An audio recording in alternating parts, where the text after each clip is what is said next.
Thank you for coming. I wish to speak with you both in a place where privacy was assured. We quite understand. What was it that you wished to discuss?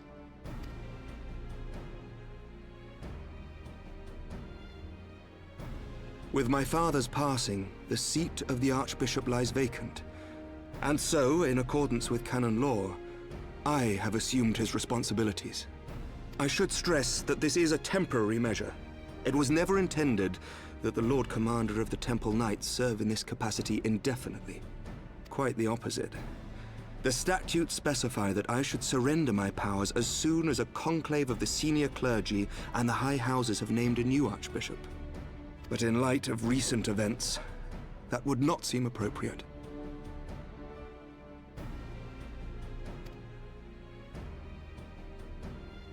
I confess I did not expect you to divulge quite so much quite so soon. The details of the Archbishop's plans, perhaps, but the true origin of the war and all it entails? I too had concerns.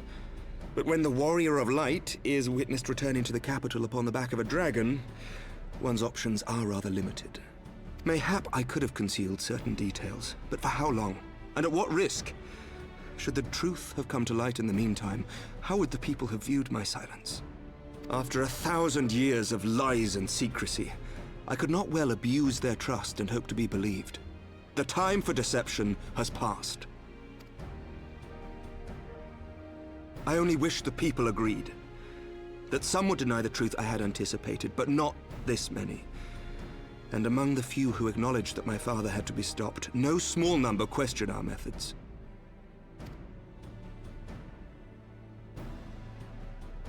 If they suspect a coup, it will not be long before some turn to violence. It has already begun, and that on both sides. Men and women of the cloth are being harassed in the streets. Some have even been assaulted in the Broom. Hilda and her people have formed a watch to help us maintain order, but such measures will not prevent the unrest from spreading. For all our talk of peace, the people remain frightened and confused. For their sake, we must bring the Dragonsong War to a definitive end. And we should be glad to help you, Sir Emeric. But what precisely would you have us do?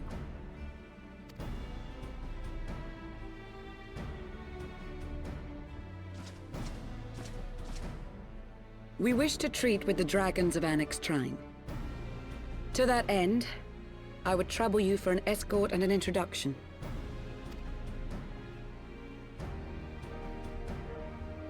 Annex Trine? You would speak with Vidofnir, then? We must needs open a dialogue between our peoples.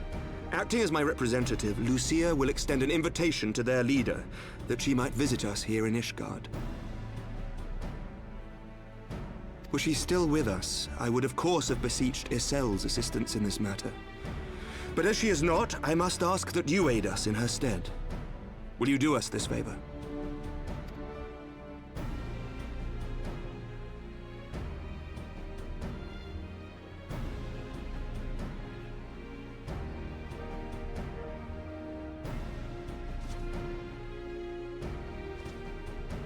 Thank you, my friends.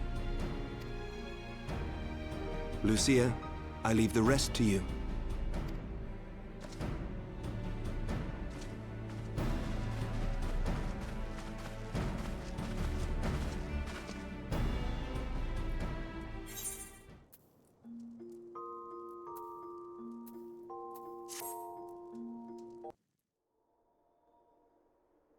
In the wake of the Archbishop's fall, the nation of Ishgard trembled, the faith of her people shaken to its very core.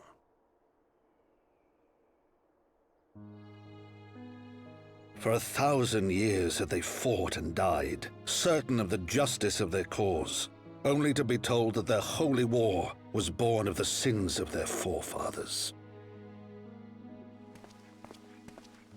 What then for those brave men and women, thus stripped of their righteousness but to despair, to deny the truth and decry its speakers?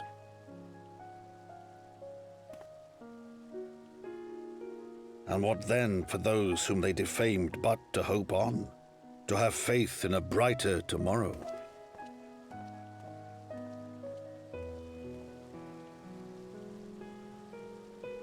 A tomorrow in which man and dragon might live together in harmony, then as distant as the very stars in the heavens.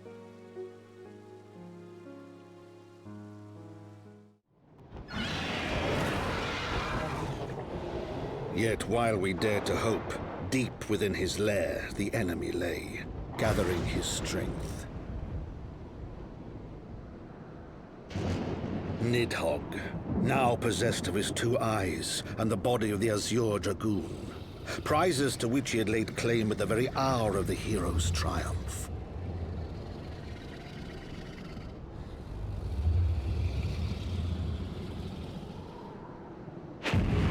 As desperately as we sought the solace of peace, the great worm craved the misery of war. Nor was he alone in his misbegotten desire.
I'm terribly, terribly sorry to have kept you all waiting.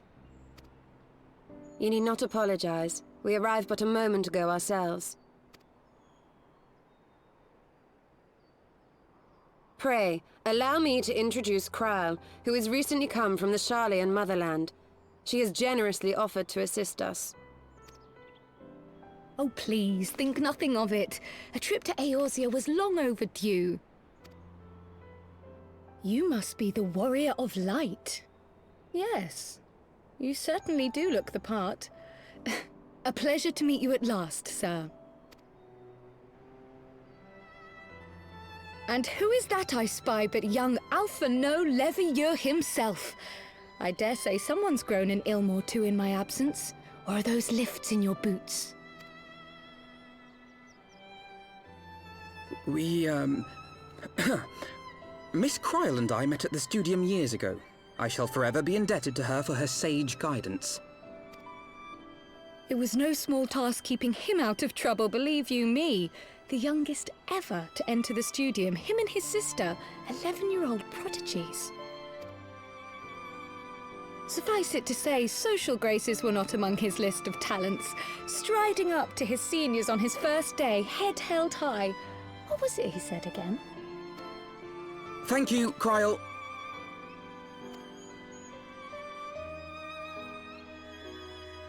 For what? I haven't finished yet.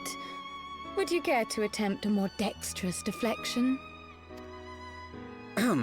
Mayhap we should save this delightful conversation for a more fitting occasion, when pressing matters do not demand our undivided attention. A bit much, but better. I can tell you have been putting your skills to use here in Eorzea. Henceforth, I trust you will dazzle me with your eloquence at the first time of asking.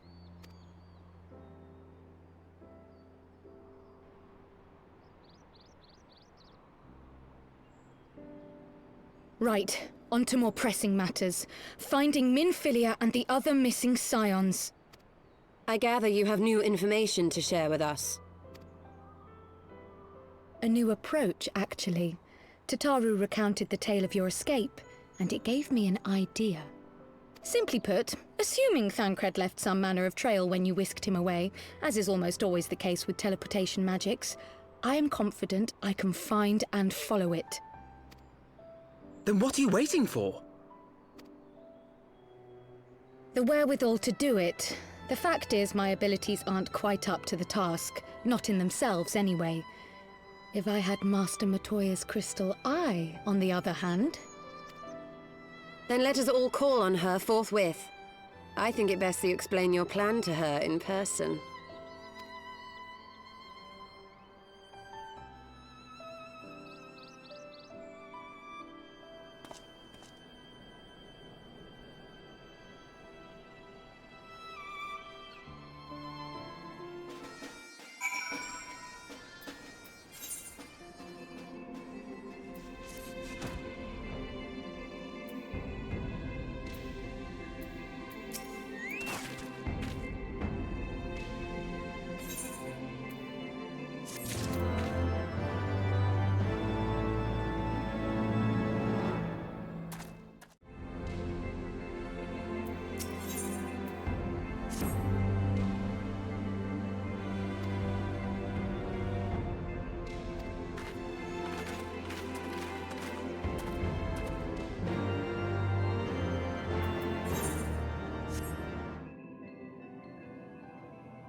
Oh. Is that trouble I smell? Or did you forget to wipe your boots on the way in? Forgive us, Master Matoya. We will be sure to wipe them on the way out. And may I say how glad I am that age has not yet deprived you of your senses. Ever so quick-witted, aren't we? To the detriment of your manners. Well, out with it then. What do you want? Pray, allow me to introduce myself, Master Matoya. I am Kryle, of the students of Baldessian. I hope you will excuse our unannounced visit. Baldessian, you say? Ah, yes. The old coot set up shop on the Isle of Val, didn't he? Regrettably, our Order's headquarters and the Isle itself were obliterated by a magic of immense power. I have the blessing of light to thank for my own preservation. Croyle, you too possess the Echo. Well, yes, of course I do. Our Order is devoted to uncovering the mysteries of Hydaelyn and interpreting her will, particularly through the study of her gift to us. It was in the course of these studies that I met and subsequently befriended Minfilia. She and I have rather a lot in common. I had no idea. You weren't supposed to. Not that I wanted to deceive you, you understand, but precautions had to be taken. Yes, yes, that's all well and good, but you still haven't told me why you're here. The students of Baldessian are gone, and there is naught I can do to change that. But the science of the Seventh Dawn can yet be restored, and my dear friend found. You have in your possession an ancient crystal of light, one you call your crystal eye. I believe I can use it to focus my abilities and locate one of the missing scions. And there I was, thinking you might want to make use of my years of experience. Oh, wait here.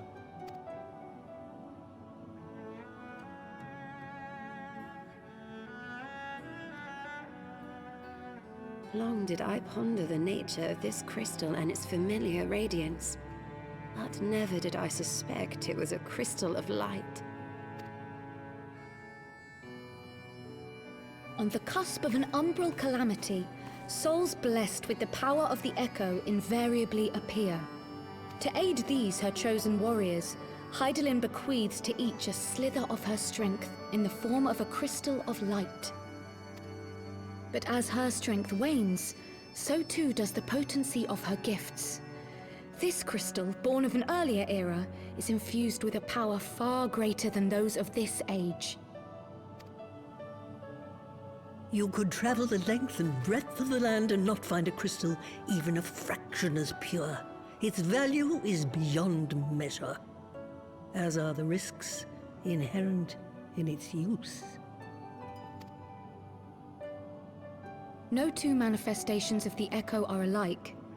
I, for example, can converse with beings of every shape and size, excepting beasts, contrary to what others would have you believe. Language has nothing to do with it, of course. Rather, I am sensitive to the whispers of the soul. Their intent, their very essence even, the traces of which serve to guide the elementals to Y'shtola. Far-fetched though it may sound, I believe that with your crystal eye, I may be able to pick up where they left off and follow the remaining trail to Thancred. That is, if I have your permission.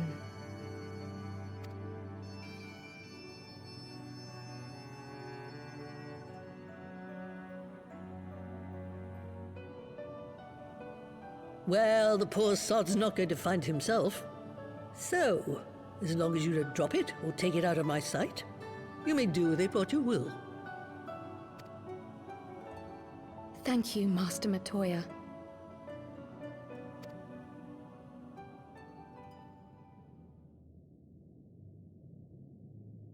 Then let us begin.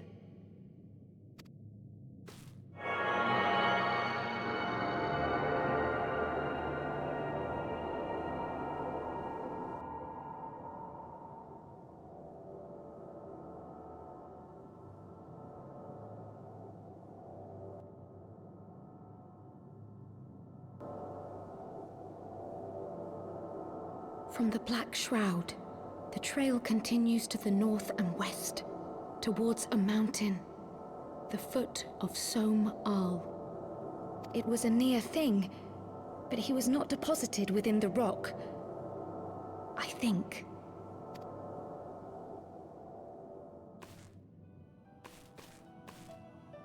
The hunters of Tailfeather know those lands well. I say we begin our search there.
Who else could be? Thancred! It could be Thancred! We must hurry!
This day, we reclaim the reins of history. This day, we rid ourselves of the Ascians forever! Fools playing at heroes, all of you. Is this how you believe you can save your world? We can and we will, Ascian. You shall see. Or perhaps you will not!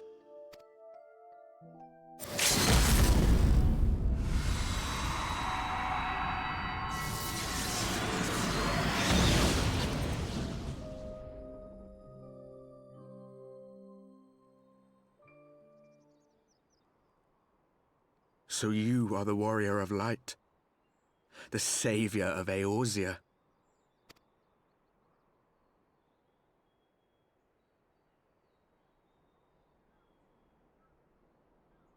It's a wonder you didn't come sooner, what with the primal and all. Lost a step, have we? Have care. The ether moves strangely around him. It would seem we share a common enemy. Mayhap you would tell us who you are.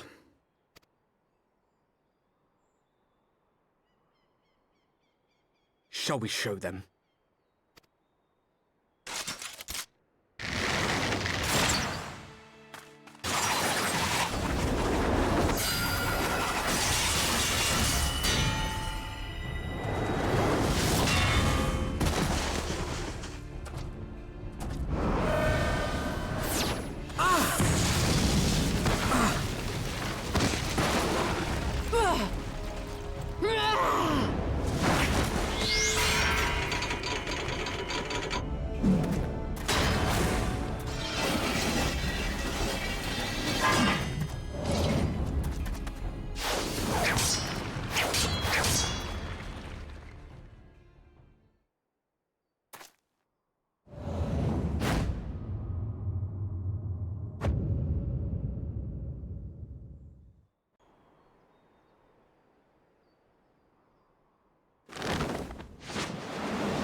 Not very sporting of you to interrupt, but so be it.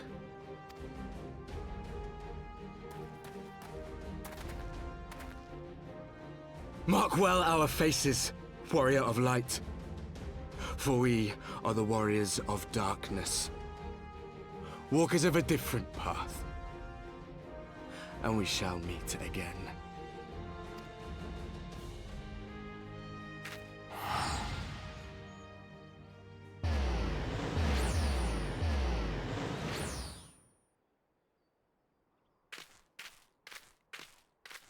Warriors of Darkness? Really?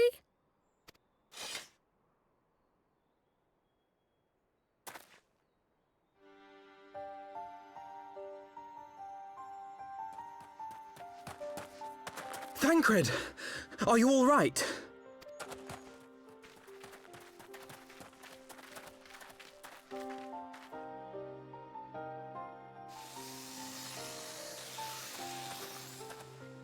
Pleasantries can wait. I'd rather not be here when the Nath arrive. Agreed?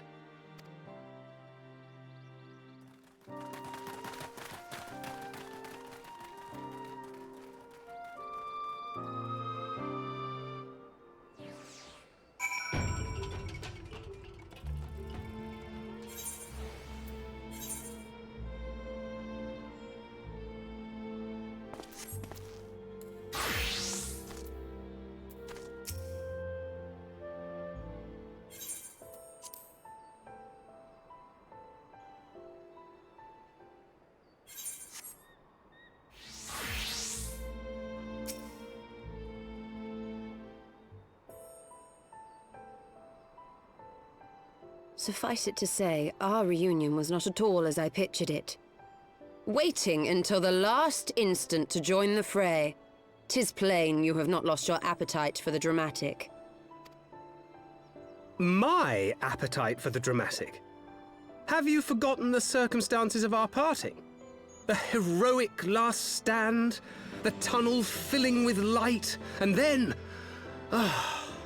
Had I known you intended to use forbidden magics to deliver me to some god's forsaken wilderness, I would have thanked you in advance. Thancred.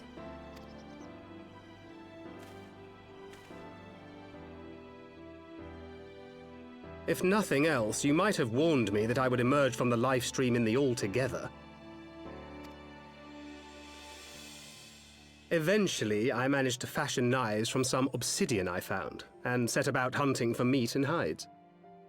Given that I'm not all that skilled in leatherworking, it's probably for the best that I met the Vath before I was reunited with you.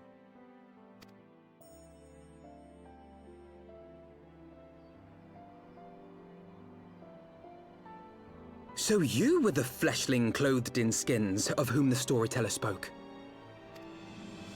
A description which fit me as ill as the skins themselves. Happily, I was able to trade with the Vath for garments better becoming a man of refinement. From them, I learned of Ravana, and of the great warrior who had once laid him low.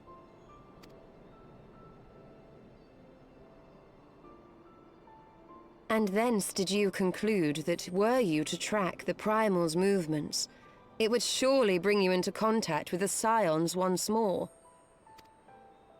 It seemed a reasonable assumption. I could think of no one else with your enthusiasm for slaying beastmen gods. Until now, that is. Ah, yes. The self-proclaimed Warriors of Darkness. 'Tis only fitting that they stand in opposition to the Warrior of Light, I suppose. I glimpsed the leaders past, if only for a moment. They were confronting a man in black.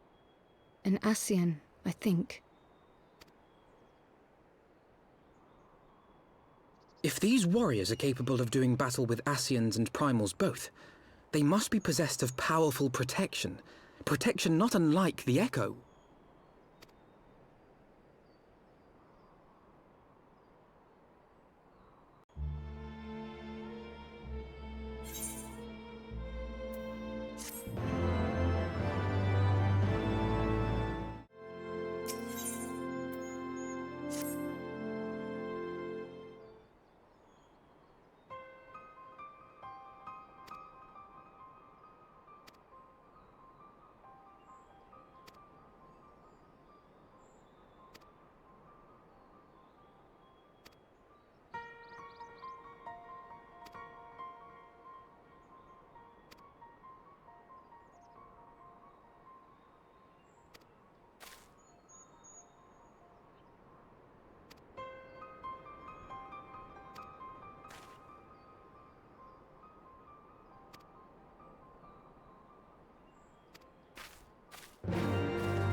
Even as the Scions celebrated the return of a long-lost friend, honorable men plotted to deprive them of another.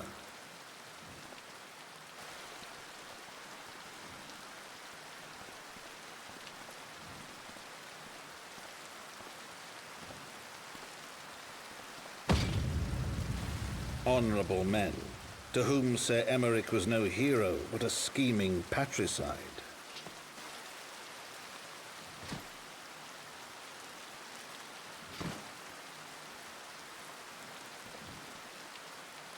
Honorable men who would fain wash the paving stones of foundation with the tyrant's blood.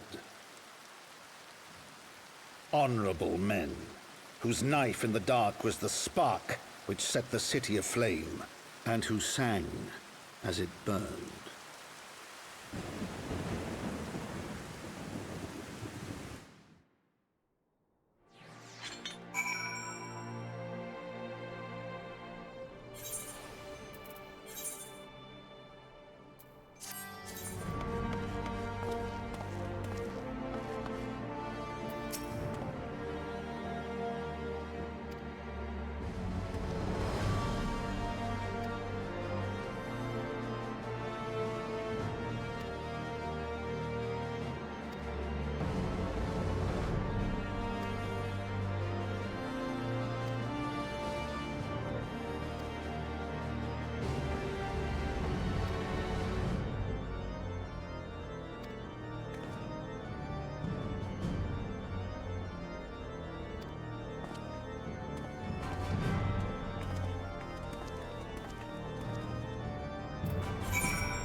I do not mean to diminish our accomplishments, but until we identify the ones who ordered the fires set, our work is far from finished. Between the various conservative and religious factions in Ishgard, I dare say there's no shortage of parties who would like to see the status quo preserved. Do any likely suspects spring to mind? Far too many to count. Lord Commander, your wounds. Are healing well. Thank you. Time is of the essence. Lest we forget, these men would sooner put their own city to the torch than see it change. When our enemies learn that we have apprehended their arsonist, there is no telling how they will react.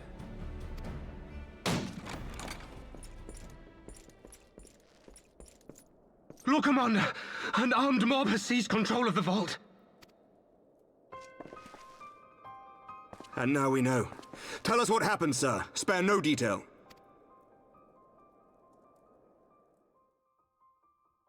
We were directing refugees into the Basilica, as you ordered, when all of a sudden, men brandishing weapons were all around us. It happened so fast, my lord. We had no time to respond. They've taken the refugees hostage and barricaded themselves inside the vault. And they sent you to deliver their demands. They, the true brothers of the faith, demand that a conclave to select the next archbishop be held forthwith. Furthermore, they declare that you, Lord Commander, are guilty of patricide and high treason, and that you must surrender yourself at once to receive of the Fury's judgment.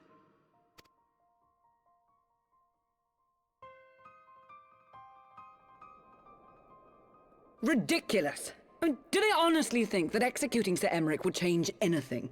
That the truth will somehow die with him? These fundamentalists rage against the passing of the old ways, unable to accept there can be no going back.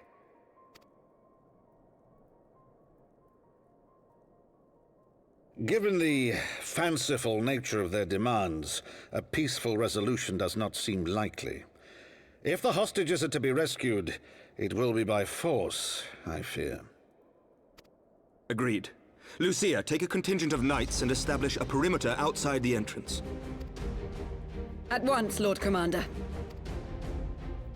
Hilda, I need your people out in force throughout the Broom. When word spreads of the situation, the friends and family of the hostages may try to take matters into their own hands.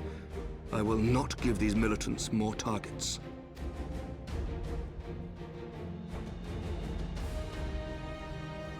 I shall lead the assault on the vault. Master Alphino, can I count on the support of the Scions? Of course.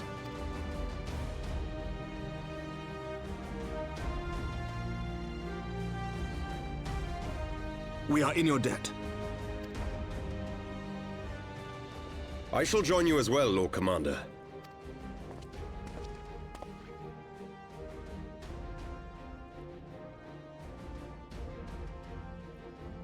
Your assistance is most welcome, Lord Atwarel. To arms, then, friends. Time is against us.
You underestimate me!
Where is he?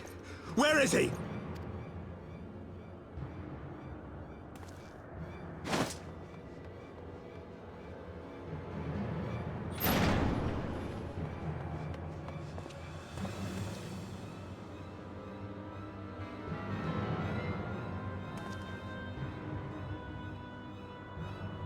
Come no closer!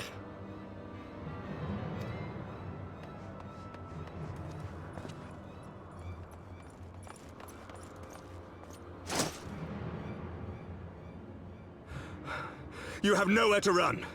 Release the girl and surrender. Surrender to whom?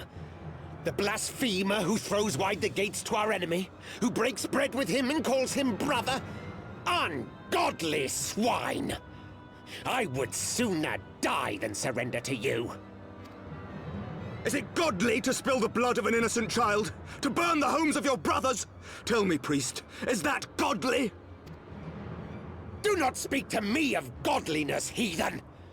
Your father's blood is on your hands, as is hers!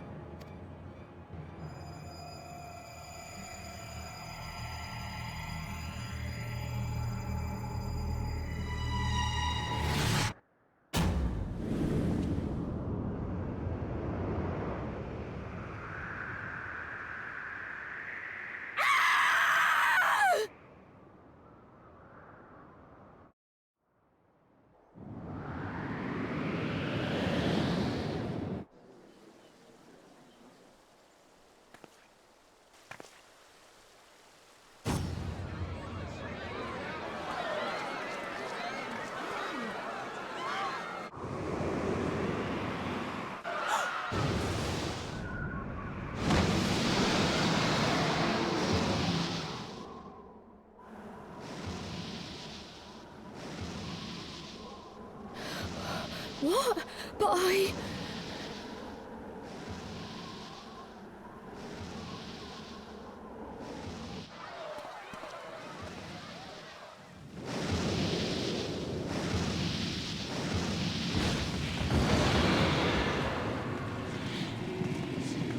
Vidafne!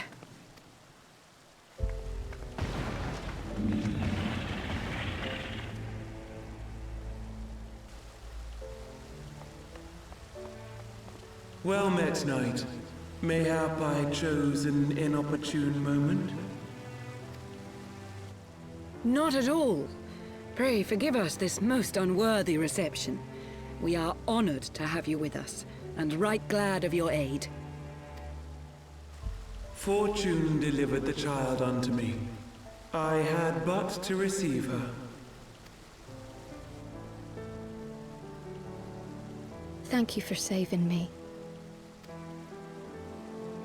Thou art welcome, child.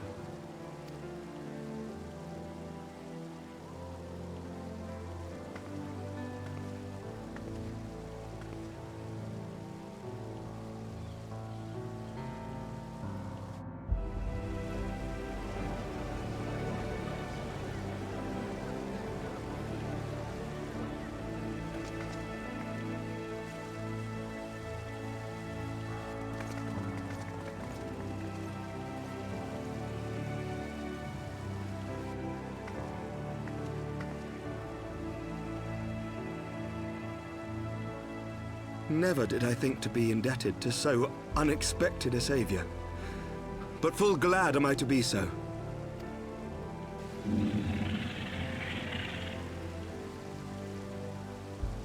Friend of Izel, warrior of warriors, I had hoped to meet with thee.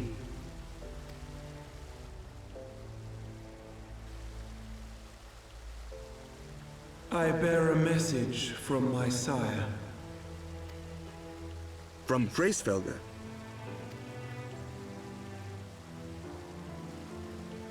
Upon returning to our lands, Nidhogg's shade did sing unto his brood, and they for skies unknown did then take wing. This thou must know, for your fates are inextricably bound. What of Estinian? Is he truly lost to us? Such matters are beyond my ken. I but bear my father's words. Take from them what thou wilt. Fare you well, mortals.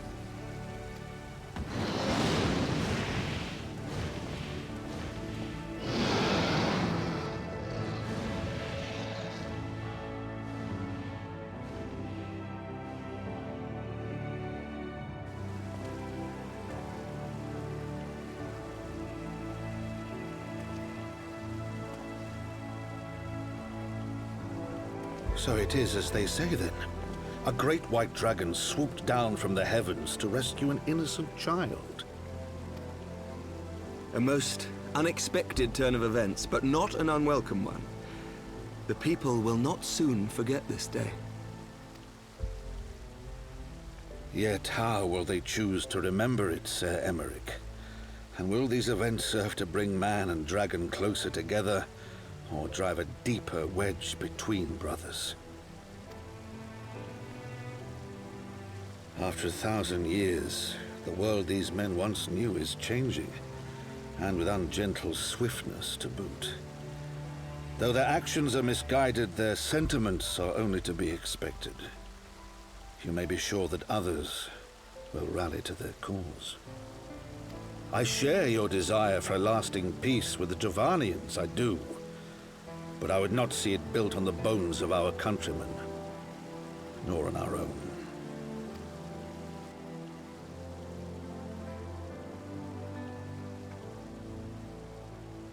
I see much of Horsefar in you, and I could not bear to mourn the passing of another son. Lord Edmund.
That Vidofnir should chance to arrive even as the girl fell. Truly, I could not have planned it better myself.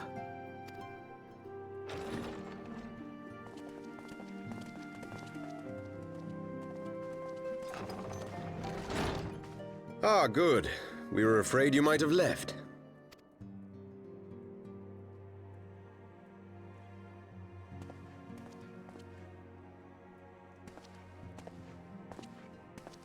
A shield, my lord?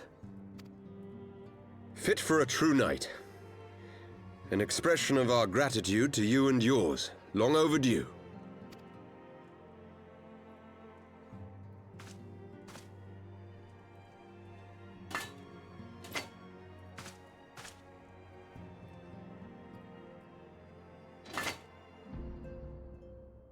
But there is something else I would discuss ere you part.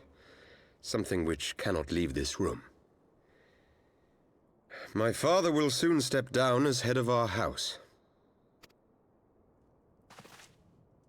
Sir Emeric was not the only one to fall under suspicion following the death of the Archbishop. There are some who believe my father complicit in a coup d'etat. Thus he intends to renounce his title to absolve our house of suspicion and secure the support of our peers. Surely there must be another way to convince houses Durandare and Zamail. So I said to him. Alas, he will not budge.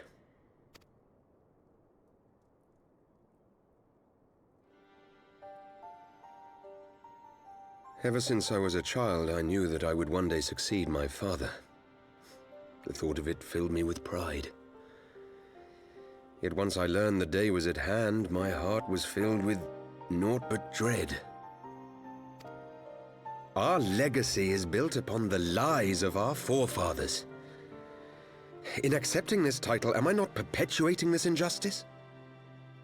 Why should I become the next count?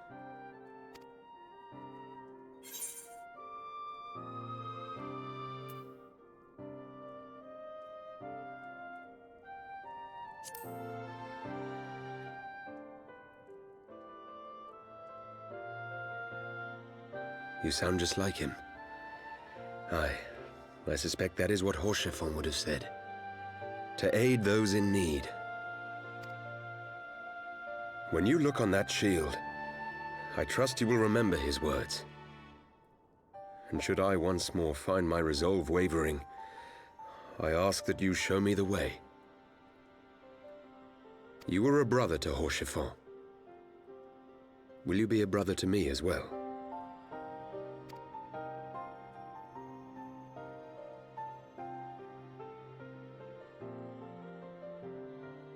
Come, Manalaine. There's much to be done. For father, and for Sir Emeric, and for Ishgard.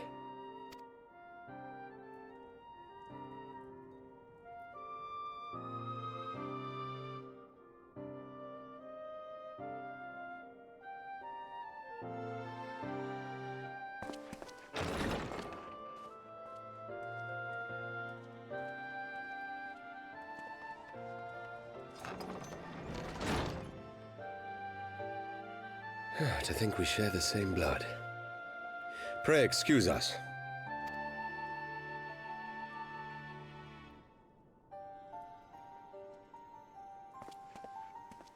Those were the days of promises and vows, of tentative first steps into an uncertain future. A future shaped by the choices we made, in ways we could never have foreseen. Born of good and evil, of light and darkness, and shepherded by our hand. Be it for weal, or be it for woe.